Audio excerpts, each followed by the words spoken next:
Okay, well, hey, we're super excited about being in the playoff for our seventh appearance, and just proud of our guys. An amazing season, and did enough to earn the opportunity to play for our championship, and knew we had to win that against a really tough SMU team, but excited about it. And obviously now we know where we're going. And I went out to Austin. Ironically, I went out to Austin when I got the job at Clemson in February of '09 and I spent, 2 or 3 days with Coach Mac Brown, and that was very impactful for me. But I've only been at one game at that stadium, and that was to see Cade Klubnik play in a playoff game, and ironically visited with Coach Sark. We stood down in the end zone there. But so what an opportunity. I mean, what a magical, historic place to go play a football game. I've never played Texas. I've never been to, obviously played in that stadium or anything. So I'm super excited about it. And what a great experience, for our guys to compete against, one of the best teams in the country, if not the best team in the country. They've had a great year. Sark's done an amazing job. So we're really excited about it, and look forward to the preparation process, and great matchup out there. And again, just thankful to have the opportunity to go compete, at the highest level. We'll lead off with Chapel Fowler from the state. Chapel. Hey, Dabo. Wanted to get any update on Jay Haynes with his injury from last night, if you have one. I don't have one right now. I'm still waiting on the MRI. Gotcha. Go next to David Hood from TigerNet. Hey, Coach. Good afternoon. I was just wondering, Coach Sarkeesian was saying earlier that, they're going to give their guys 2 or 3 or 4 days off now because everybody's just so beat up. What will your schedule kind of look like between now and the game? Yeah, we had kind of mapped out all scenarios. Winning the game, getting the bye, winning the game, playing in the first round on the 20th or the 21st, not winning the game and going to a bowl game. So we had kind of mapped all of those paths out. So now we've got some clarity, obviously, playing on the 21st. But yeah, absolutely. These guys, we'll give them a couple days off. And just we had a great team. We didn't get much sleep, very little sleep, but we had a team meeting at 11:45, and that was a really awesome experience. And then obviously had the pizza party and kind of just the watch party there to see what our fate was going to be. And so now we know we had a plan. If we got the bye, obviously there would have been two teams that we would have had to do a lot of prep for. But now we know that who we're playing, where we're playing, when we're playing. So we'll give these guys off a couple days. We'll probably start meetings on Wednesday night and probably start practice on Thursday. But we've got a good plan in place, and it's a Saturday game, so you'll have a it's kind of like a reverse open date. Typically on our open dates, we give them the weekend off. This will be a little different, with their season and where we are. They need a little break. They've got finals this week, so there's a lot going on. But we've got a good plan in place, and look forward to getting that preparation process started. Let's go next to Darian Carter with the Greenville News. Hey coach, you guys had 9 rushing yards in the second half against SMU. Just curious, how much did Jay Haynes' injury kind of influence that number? I mean, it didn't help, that's for sure. But yeah, we knew we were going to have to throw the ball against those guys. But definitely was disappointing that we weren't, better in a couple of spots in that second half. But gives SMU a lot of credit. Go to Trevor Groves from CUTigers.com. Coach, congratulations again. If we could get a quick update on Trey Williams, didn't look like that was too serious. But also with Jay Haynes' injury, how important is it that the postseason does not count towards their 4 games? You have Easy E now available in the playoff and don't have to burn his red shirt. Yeah, it's huge. And then Jarvis, we've got Jarvis, we got Easy E, and a couple opportunities there. Keith Adams as well. So, and then I was proud of Maffa. I thought he was able to bring a little something to the table He's not 100%, but he really gutted it out, man. I mean, he's got the heart of a lion, just, just such an unbelievable teammate and warrior for those guys. So time off is going to be a good thing, for all those guys. And we'll see where it goes with Jay Haynes, and we'll go from there. But it's good, I'm happy for, because Easy's obviously a guy that we're probably going to need. That's true. Trey Williams, coach. Oh, Trey, I'm sorry.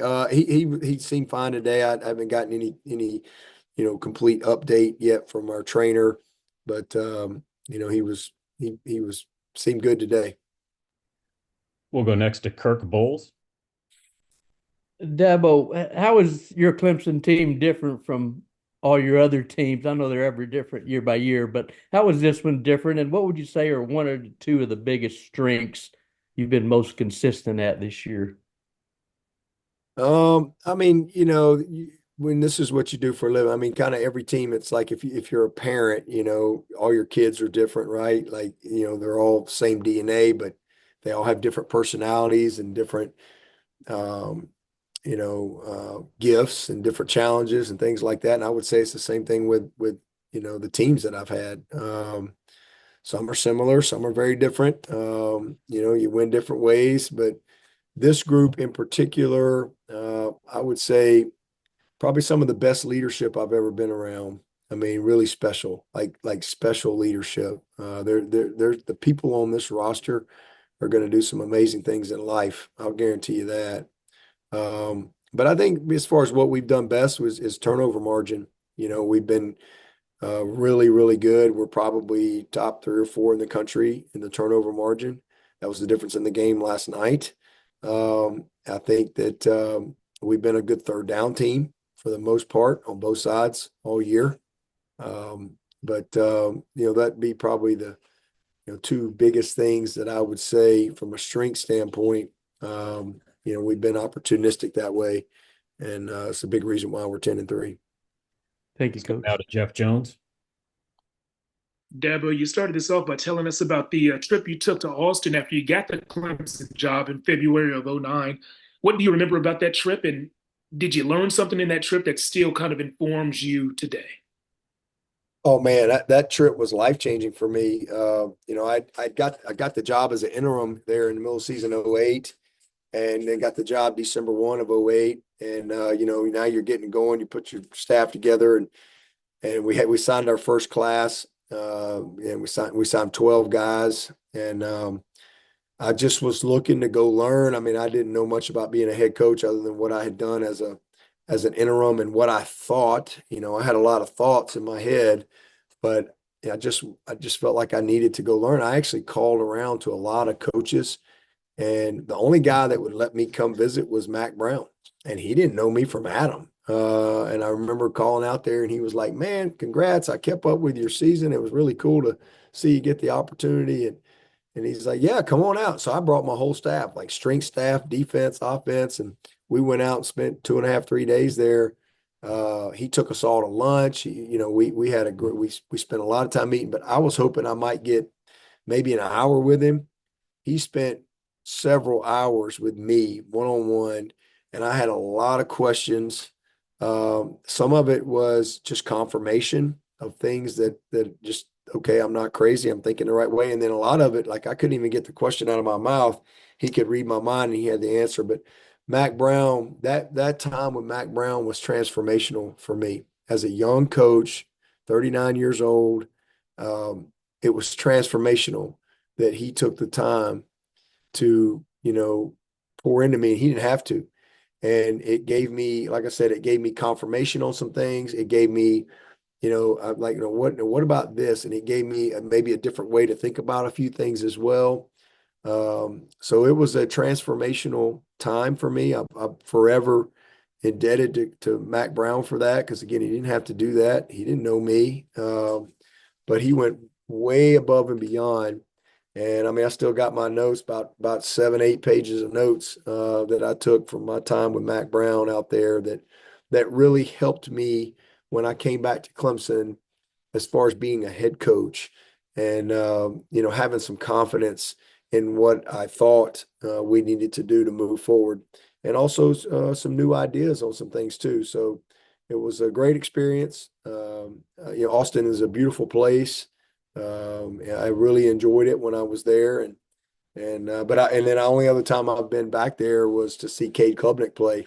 So it's going to be amazing. I mean, it's one of the best venues in college football, and what an awesome team they have, and should be a heck of a ball game. Let's go next to Bob from CBS Austin. Hey, Dabo, what was it originally that impressed you so much about Andrew Makuba? And as he grew in your program, what was it about him that really stood out to you? Man, I love Makuba. He was a very unique situation. I never met Makuba ever until the day he showed up on campus. That was all the COVID and all that. He, never was able to go see him. He was never able to visit campus, but he wanted to come to Clemson. And, I just loved his spirit and I loved his heart. And, he was just a really neat kid it's one of this, that whole time was one of the strangest times of my life because, recruiting is a very personal thing and you get people come to campus, you go there. Literally the first time I ever met him was when he got dropped off and everybody had to have the COVID protocols in place because that's when he came in. And man, Andrew was a great player for us. He did everything that was asked of him. He worked his butt off here. And certainly, wish he had we'd been able to finish here. But listen, these guys. I mean, he did everything that was asked of him at Clemson, and he gave a lot to this program, and made a bunch of big plays. I'm happy for him. For him, he had the opportunity. He wanted a change, and it was an opportunity for him to go back home and he's had a great year. He's an outstanding football player. And, hopefully we were able to help him develop. Happy that he's been able to have a great year. And, just kind of ironic that we're meeting in the playoff, but that's really, you'll see more of that as the years go by with guys moving around from place to place. But I got nothing but great things to say about Cougs. We'll go next to Lane Higgins from the Wall Street Journal. Hey, Coach. Obviously, you're focused on your own team and the goals and the games that are ahead of them. But your comments after beating SMU were sort of along the lines of why they deserve to be in the playoff. And the obvious consequence of SMU making the field would be Alabama not. Given the history that Clemson as a program has with Alabama, is there something maybe extra sweet about the way you guys get into the playoff and also knocking out a former rival of yours? No. I mean, that has nothing to do with it. I mean, it's you obviously know somebody's not going to make it or whatever, but I just think that a team shouldn't be punished for playing in the championship game that's already in. I think it just sets a really bad precedent. I don't think teams should be rewarded for not making their championship game, but teams are punished for making their championship game. Teams that are in, like SMU, they're eighth, they're in. But now all of a sudden you go get beat in your championship game and you get punished for that, but you got the same record as teams that didn't make their championship. I just think that's a bad precedent.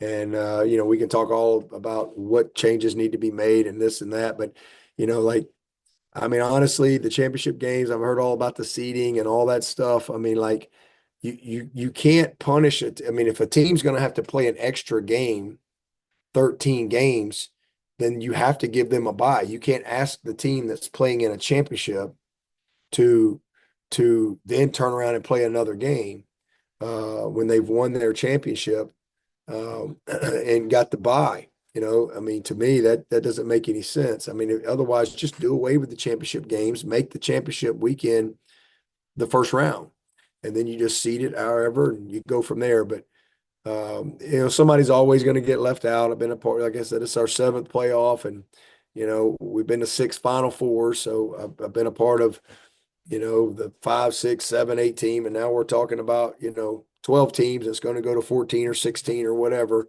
No, I just think I don't I have no idea who was going to get left out, but I just think it was the right thing. I mean, they deserved it. I mean, they had a great year and got beat on a 56-yard field goal with 3 seconds to go in a championship game that if they don't play, they're in the playoff. So I just think, it's the right thing to do with the system that we have in place currently. We'll go now to Danny Davis from the Statesman. Hey, Dabo, I know it's really early, but what stands out about this Texas team and the job that Steve's done with them this season? Shoot, man. Yeah, I haven't even had a chance to put my eyes on them other than just, what I've seen, like everybody else on TV and stuff. But I mean, they were a Final Four team last year. So, and now they're back in the playoffs. So I think Sark's done an amazing job. He's recruited. I mean, they got a great roster, a very, very talented roster. They got elite quarterback play, explosive players outside. I mean, this is a complete football team, every sense of the word. So they're good enough to win the whole thing, and we'll have our hands full for sure. But excited to go compete. Thank you. Go to Charles Odom from the Associated Press. Hey, Coach. I believe I saw on social media that with your team around you when the Texas was came on the board as your matchup, you went straight to Cade and gave him a slap on the back.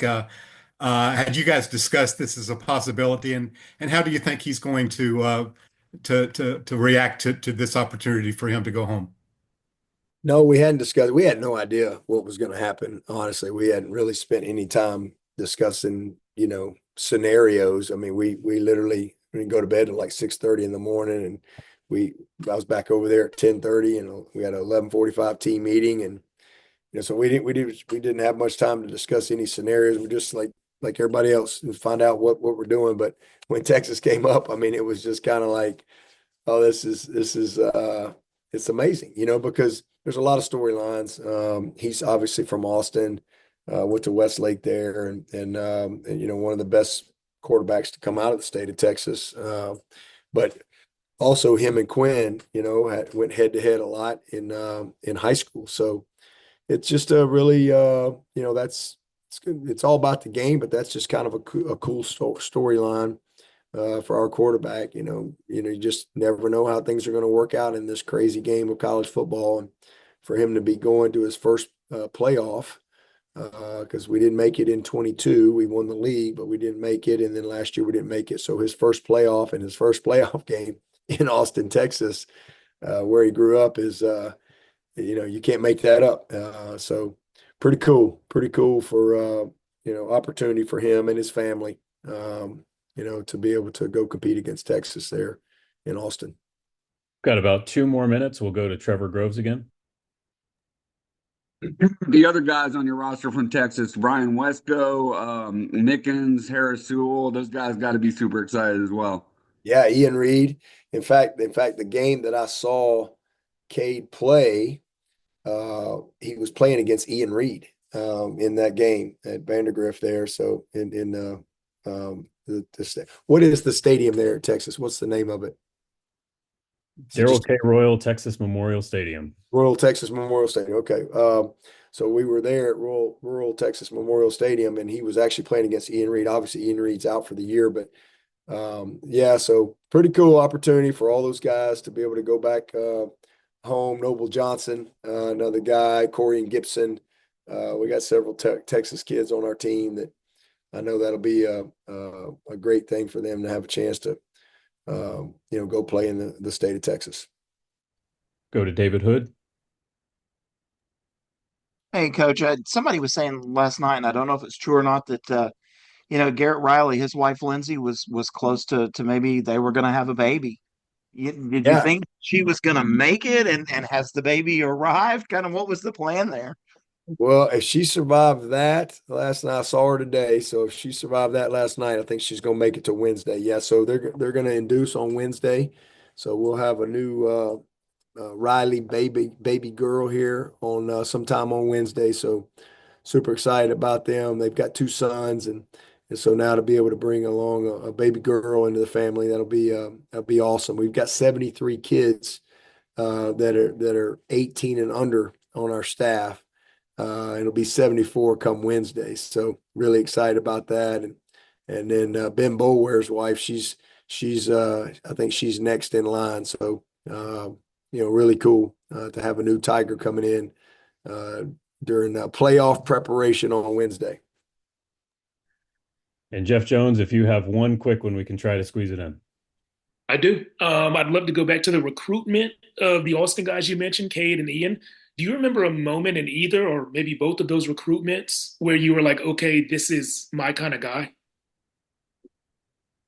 Yeah, I mean, just Cade. I mean, we offered two quarterbacks in that class. We offered Ty Simpson. Well, we offered Ty Simpson first, and I kind of got to know Cade a little after that, and basically we told Cade, "Hey, listen," because Ty was getting ready to make a decision, and we're like, "Hey, if he doesn't come our way, listen, you're getting the offer." And he was like, and Cade had a million offers, but he was like, "I want to come to Clemson."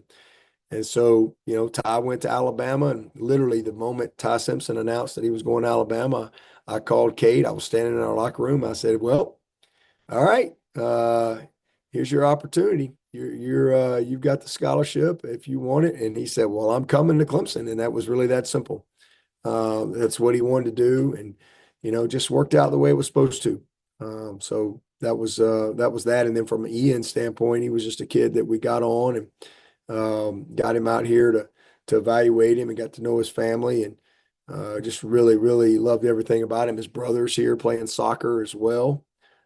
So just a great family. Unfortunate that he got hurt because he could have helped us this year for sure, but he's still got 4 years in front of him because he'll get this year back from a medical standpoint. So I think when it's all said and done, he's going to be a good player for us.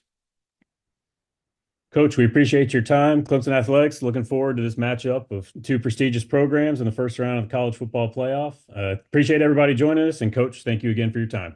Thank you, guys.